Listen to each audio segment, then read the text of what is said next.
আপোনালোক সকলোকে স্বাগতম জনাইছো আমাৰ ইউটিউব চেনেল মেডিএকা একাডেমীলৈ। আজি লৈ আহিছো আপোনালোকৰ বাবে এটা নতুন ভিডিঅ'। আজিৰ ভিডিঅ'টোৰ জৰিয়তে আপোনালোকে এপিএছচিৰ বাবে কি সিলেবাছৰ প্ৰয়োজন হ'ব সেই সমূহৰ বিষয়ে সকলোবোৰ জ্ঞান পাবলৈ সক্ষম হ'ব। কিন্তু তাৰ আগতে যদিহে আপোনালোকে পোন প্ৰথমবাৰৰ বাবে আমাৰ এই চেনেলটোৰ লগত জড়িত হৈছে তেনেহ'লে প্লিজ চেনেলটো সাবস্ক্ৰাইব কৰি ল'ব। তেন্তে আহকচোন পলম নকৰি আমি আজি এই ভিডিঅ'টোৰ জৰিয়তে সিলেবাছসমূহৰ বিষয়ে জানিবলৈ সক্ষম হওঁ। আৰু ভিডিঅ'টোৰ শেষত আপোনালোকৰ ভিডিঅ'টো চাই কেনে লাগিল আমাক কমেন্ট সেকশনত জনাবলৈ নাপাহৰিব।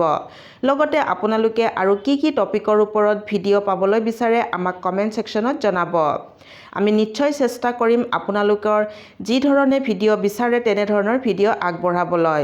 তেন্তে আপোনালোকে ভিডিঅ'টো চাওক।